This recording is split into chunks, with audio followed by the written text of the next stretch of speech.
In an ideal world, every director would love every movie that they make. Sure, they might have a particular favorite, which necessitates that some movie gets the short end of the stick. But that's the movie that they like the least, not the movie that they hate or regret making.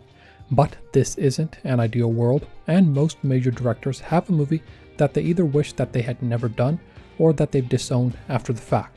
In this video, I want to take a look at 4 examples. The first is a director that had his first film stolen from him in a very literal sense, and he hated the final product. The second is a director that was able to finish his film, but hated every second of making it and the final product. The third is a director who finished the film and the result was fine, but it was a painful process and he hasn't directed a movie since. And in the last example, I want to take a look at the relationship between a couple of studios and how they made directors hate working with them. James Cameron has the wildest Hollywood story out there. Here's a guy that dropped out of college to become a truck driver, then, inspired by Star Wars, decided that he wanted to get into the movie business. So, while driving trucks, he taught himself about filmmaking and how cameras worked. He got a few friends together, raised some cash, and made Xenogenesis, his first short film. Later, he would go on to have a career pumping out iconic hit after iconic hit. The Terminator, Terminator 2 Judgment Day, Aliens, The Abyss, True Lies, Titanic, and Avatar are all, for one reason or another, seminal films. But before all of that, before James Cameron became James Cameron, the bravest pioneer, he was James Cameron, employee at New World Pictures, the legendary production and distribution house founded by Roger Corman, who also helped kickstart the careers of numerous directors and actors and introduced the US to some of the best that other countries had to offer. Cameron went through the Corman School of Film and cut his teeth working on a Star Wars ripoff, 1980's Battle Beyond the Stars, which was released to capitalize on the success of The Empire Strikes Back in 1980. But this isn't the movie that he regrets working on. No, that was Piranha 2: The Spawning. It was a sequel to 1978's Piranha, directed by Joe Dante, who also came up through the Corman School of Film. The movie was just one of several low-budget B-movies that try to capitalize on the success of Jaws to varying levels of success, though it is worth noting that Spielberg considers this the best of the Jaws ripoffs. Cameron was discovered by producer Ovidio G. Asinides thanks to his diligence at New World. As the story goes, while working as second unit director and production designer on 1981's Galaxy of Terror, Cameron had an issue with some real maggots that were supposed to be devouring an arm. The issue was that they weren't moving. As with every Corman feature, they were on a tight schedule and needed to go. So Cameron figured out a way to solve the issue. He ran an electrical current through the arm, which got the worms to act wormy. This was spotted by Corman and the man that would give Cameron his directorial debut, Ovidio Asinides. They were hungry for guys like Cameron, young, intelligent, and able to solve problems on the cheap. The deal was simple: we'll give you an opportunity and you'll work for nothing. Asinides was working on the sequel to Piranha 2: The Spawning. Whereas the piranhas were merely waterbound creatures in the first movie, they would fly in this one. Irrespective of how dumb or genius the conceit sounds, a gig's a gig, and Cameron was overjoyed that, after barely spending a couple of years under Corman, he would finally be directing his first feature film. He had no clue how bad the ordeal would be, and that by the end, after some light breaking and entering, he'd be stuck in Rome having a fever dream about a metallic man rising up through a fire. Piranha 2 actually had another director in place before Cameron. That was Miller Drake, a colleague of Joe Dante, who directed the first Piranha. Things didn't work out with Drake, and Cameron, who was initially hired as a special effects director thanks to the worms, was produced to full-time director. Now, one needs to understand that movies like Piranha 2 weren't exactly well-oiled machines. For example, all the crew that worked on the movie were crew pulled from Asinides' other movies, and they all spoke Italian. That was an issue because James Cameron, the director, the guy whose main job is to communicate, could not communicate with anyone on the crew. The film was shot in Jamaica, off of Grand Cayman, and with interior shots in Rome. But as soon as they got to Jamaica, Cameron found that none of the necessary locations had been reserved. So he went on an adventure trying to find them. A week into shooting, Asinides arrives with a severe case of assholeitis.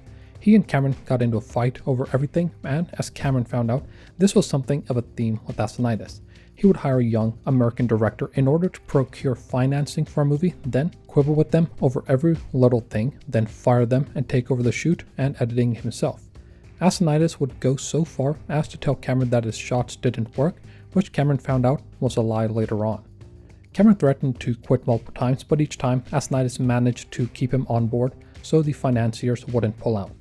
When post-production moved to Rome, Cameron wasn't involved in the editing either. In order to keep some semblance of authority, he broke into the editing bay when everyone was attending Cannes and started recutting the film himself. Eventually, Synonymous caught him and locked him out of the bay. Cameron was alone in a country whose language he didn't speak, having had his first movie ripped out of his hands, barely any money because Synonymous cut his pay in half, and to cap it all off, he had a fever. He felt like he was in the pits of hell and that his movie career was dead before it even started. Little did he know that this fever would be his saving grace. The way he tells it, the fever left him bedridden and he was plagued with a fever dream. He put it differently in different interviews, but in an interview with the BFI, he said, quote, "The Terminator came from a dream that I had when I was stuck with a fever in a cheap room in Rome in 1981. It was the image of a chrome skeleton emerging from a fire. When I woke up, I began sketching on the hotel stationery," end quote.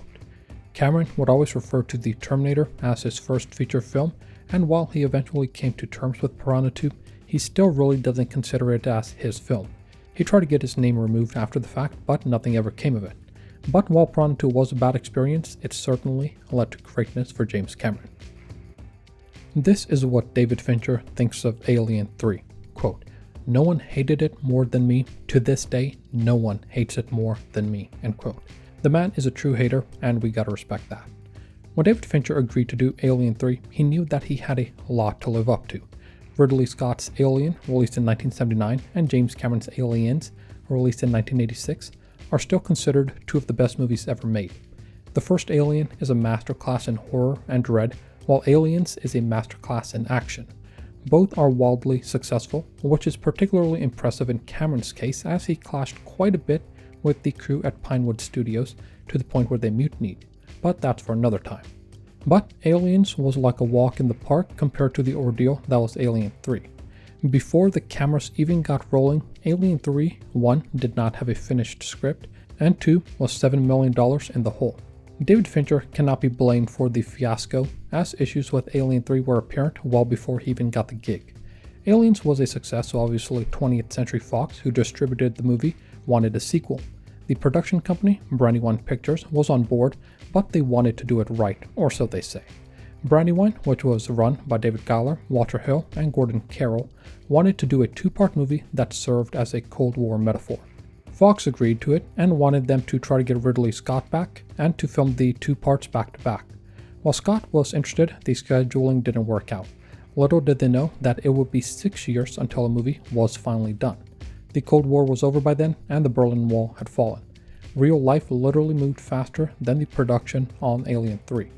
In the intervening years, a number of writers and directors were attached to the project. There was legendary cyberpunk writer William Gibson, who said that Ridley Scott's Alien was an influence on his writing. He was hard to write the script, though the producers would turn it down because, in their opinion, it didn't break new ground. At the same time, Rennie Harlin, who directed A Nightmare on Elm Street 4, was attached to direct. After Gibson left, Harlan suggested Eric Reed, who had written a couple of horror films by then. Reed hated working on the script, saying that Alien 3 is, quote, "the one script I completely disown because it was not my script. It was the rushed product of too many story conferences and interference with no time to write and turned out utter crap," end quote. So, evidently, things were not looking up. David Twohy, who had written Critters 2 and would go on to direct the Chronicles of Riddick movies, was next. Seeing the movie was going nowhere fast, Rennie Harlin also stepped down. He was replaced by Vincent Ward, who didn't like Twohy's work and replaced him with John Fasano. Twohy, finding out through a friend that someone else was writing the script alongside him, left the project. Ward wanted to create a wooden planet, which ended up being a no-go, as did some of his other ideas. Eventually, he was fired too. Producers Hill and Giler decided to bring on a script doctor and rework the script themselves. Meanwhile, Fox asked David Fincher, famous for his music videos and ads, to replace Ward. Fincher brought on his own screenwriter, Rex Pickett, but he was eventually fired. When Fincher started filming, he was already behind the 8 ball. there was still no script. David Fincher had gotten his start at ILM working on Return of the Jedi and Indiana Jones and the Temple of Doom before he started directing commercials for companies like Coca-Cola, Revlon, Converse, Nike, and others. He co-founded his own production studio, Propaganda Films, which is where other directors like Michael Bay, Spike Jonze, Zack Snyder, and Alex Proyas also cut their teeth. In addition to that, he directed music videos for Michael Jackson, Aerosmith, and Madonna, and all of this before he was 27. He was something of a wunderkind, so it makes sense that Fox wanted him to direct. Little did he know that Fox basically set him up to fail. Perhaps not intentionally, but at seemingly every turn, they hamstrung Fincher. For some reason, they gave him a $50 million budget, but at the same time, decided he was too young to be entrusted with that much money and second-guessed every decision he made. The crew at Pinewood Studio didn't show Fincher much respect thanks to his age. Charles Dance, who played Clemens in the movie, said, quote, "Fincher had the studio on his back the whole time and phoning him at all hours of the day and night, not taking into account the time change," end quote. Keep in mind that, at this point, while Fincher is on set and directing, the script is still being written daily. That means they waited for a script, then filmed, which forced the crew to stay late, which could not have been good for morale. At this point, Fincher's perfectionism was already taking root, so sometimes he would do as many as 20 takes for a single shot. An English actor, Brian Glover, captured the general feeling on set, quote, "I haven't got a bloody clue what's happening," end quote. Glover also had his complaints about the script, namely that, quote, "The director keeps changing the bloody script after I've learned the lines," end quote. Alas, there wasn't much Fincher could do about that. Confusion was the watchword of the entire shoot. Another actor, Paul McGann, said, quote, "There are more producers here than actors. I wondered who the hell they were at first. It's like having an extra fucking audience for every scene. You can't get a clear picture of who wants what, it gets changed as we go along. I don't know what they're doing here, rewriting some of the script, getting in the way, fuck knows," end quote. The movie, of course, went over budget and over schedule, all because no one at the studio knew what they wanted, and when they found someone who did, David Fincher, they refused to let him take charge of the movie. His experience working on the movie was so bad that, when the Alien Quadrilogy box set was being prepared for home release in 2003, Fincher was the only director who declined to provide commentary. He even declined to do a director's cut, which could have given him more control over the final film, but he had already disowned the movie by then. Now, 30 years after its initial release, Fincher still hates it. The experience almost made him quit directing entirely. Thankfully, Alien 3 was a success at the box office, so Fincher did get another chance. His next movie was 1995's Seven. The rest is history. Joss Whedon is a lot calmer about what he thinks of Age of Ultron than either Cameron or Fincher are about their respective films. His issue is the same issue that several other directors that have worked with or try to work with Marvel have noted: overt, rampant studio interference. Marvel does not want a Joss Whedon movie or a Ryan Coogler movie or even a Jon Favreau movie. They want a Marvel movie. Despite creating some of the most popular series of the late 90s and early 2000s, Age of Ultron was only Whedon's third directed feature. His first was 2005's Serenity, meant to be a send-off for the popular show Firefly, while his second was 2012's The Avengers, one of the two movies released in 2012 that created the movie landscape of the last decade. The movie set countless records, so it makes sense that Marvel would entrust its sequel to Joss Whedon. Whedon immediately began running into creative issues. After doing a giant world-saving epic with the Avengers, he wanted to do a, within reason, smaller film for the sequel. In his words, the sequel should be, quote, smaller, more personal, more painful, by being the next thing that should happen to these characters and not just a rehash of what seemed to work the first time, by having a theme that is completely fresh and organic to itself, end quote. Then there was the fact that it was called Age of Ultron, but had no Hank Pym or, in fact, any Ant-Man, which Whedon took a lot of heat for. By including Scarlet Witch and Quicksilver, though, Whedon ran into another issue. The two were co-owned by Fox, and this was before the Disney acquisition, so there were limits on what he could and couldn't do with the characters, such as no references to the X-Men or to mutants. All the while, Whedon was splitting his focus. He wasn't fully focused on Age of Ultron. This is because of the contract that he signed with Marvel when he agreed to do the sequel. In addition to the movie, he would also develop a TV show for them, what became Agents of S.H.I.E.L.D. Despite signing on to the Avengers sequel in 2012, he only moved full-time to Age of Ultron after getting Agents of S.H.I.E.L.D. off the ground. When filming did get started, he found it to be a more complicated shoot than the first. There were more characters to keep track of, and to make it more complicated, he decided to go with a different shooting style as opposed to the first Avengers. In Whedon's words, quote, "I shot very, very differently than the first. Everything in the first was very deliberate, and in this one, I said I want to go multiple cameras, a lot of sort of documentary style footage, and worry less about the 3D. Make it a little more grown up and a little less presentational," end quote. Things didn't get much better in post-production and when they started presenting the footage to test audiences. According to Whedon, there was a 195-minute cut, almost an hour longer than the final theatrical cut, that went more in depth into what Thor was doing when he went off by himself. But those scenes were cut because they confused test audiences. Of course, there was bound to be a lot of butting heads. It was an expensive movie, and there was a lot riding on it. According to Whedon, quote, "It's the Marvel way to sort of question everything," end quote. And seemingly, they questioned everything. Whedon was continually second-guessed. In his words, quote, "I feel like every day I didn't do enough, I didn't do enough, I didn't do enough. I wasn't ready, here's failure, here's failure, here's compromise, end quote. There was a persistent undercurrent of pressure, mainly from all the money that was riding on it. According to Whedon, quote, "The dollars, what's riding on this, the burden of having done the first one and trying to come up to that level started to freak me out in the way it never has. I feel like I have to make a movie good enough to be the next third highest grossing movie of all time. I do feel like if it doesn't make a certain ridiculous amount of money, I will have failed the people who have faith in me. I'll fold in on myself," end quote. It made a lot of money, but a little less than the first Avengers and, critically, wasn't as well reviewed.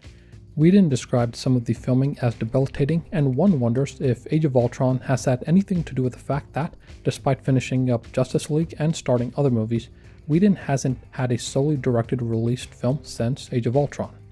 In an interview with Adam B. Vary, this is how Whedon put it, quote, "I made the idiotic mistake of trying to make a great movie," end quote. While he might not hate the product, one doesn't get the sense that he loves it either. The 2010s saw a steep rise in studio-driven filmmaking, particularly from DC and Marvel. Each owned a part of American culture and created American classics in the past, and as the movie landscape changed, they assumed greater creative control of the movies. Studio interference has always been a thing, but these two studios became virtually synonymous with it. Part of it is understandable.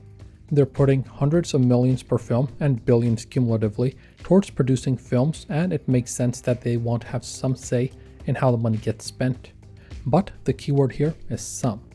When it gets to the point that so many directors leave because of creative differences, it's worth asking if you want directors with visions or directors that will do as you say. Both on movies that have gotten made and movies that haven't gotten made, Marvel and DC, American icons going back to the 30s, have clashed with their talent. An issue at Marvel was the Marvel Creative Committee, a group of people that were familiar with the comics going back decades. The committee was set up by Ike Perlmutter, who used it to keep costs down and everything on brand. The committee included Kevin Feige, who had worked on the X-Men films prior to the MCU, Louis D'Esposito, co-president of Marvel Studios, Joe Quesada, Marvel's chief creative officer, who started off writing comics, Dan Buckley, who ran publishing, writer and artist Brian Michael Bendis, and Alan Fine, who chaired the committee. The committee would eventually disband, but before then, came to blows with several directors. Patty Jenkins was originally slated to direct Thor: The Dark World, thanks to Natalie Portman vouching for her, but her vision for the movie clashed with the creative committee. Jenkins was going to put Hela into the Dark World, but the committee nixed that idea, thinking that it would weaken toy sales. They also wanted to de-emphasize the romance and have more Malekith, the Dark Elf. Jenkins decided that she'd rather not do the movie at all if she couldn't do the movie that she wanted, saying, quote, "I did not believe I could make a good movie out of the script that they were planning on doing. It would have looked like it was all my fault," end quote. She was replaced by Alan Taylor, who ended up being unhappy with the movie as a whole. Jenkins was right. She would have been blamed, and Taylor himself was blamed, saying, quote, "I had lost the will to make movies," end quote. In an interview, Taylor essentially said that the movie was taken from him in post-production, saying, quote, "The Marvel experience was particularly wrenching because I was sort of given absolute freedom while we were shooting, and then in post it turned into a different movie. So that is something I hope never to repeat and I don't wish upon anyone else, end quote. Edgar Wright, who directed Shaun of the Dead, Hot Fuzz, The World's End, and Baby Driver, was originally slated to direct Ant-Man, but he had similar run-ins with the creative committee that Patty Jenkins had. He had been working on an Ant-Man script since 2003. While that never went anywhere, eventually Kevin Feige and Avi Arad asked him if he wanted to be in the Marvel business. He said yes, but they, evidently, did not want to be in the Edgar Wright business. Despite turning in several drafts, Marvel commissioned another screenwriter to write a script and wanted Wright to direct.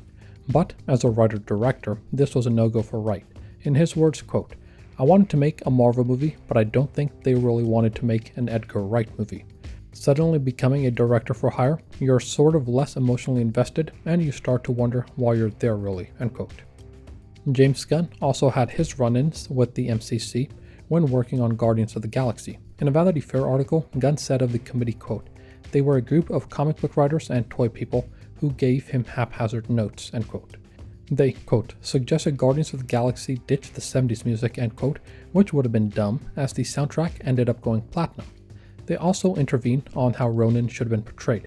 Of that, Gunn said, quote, "There is some messy villain plot stuff in the first movie I'd like to deal with again. There was a committee working for Marvel at the time, now defunct, who had a lot of input, and that was primarily where it ended up," end quote.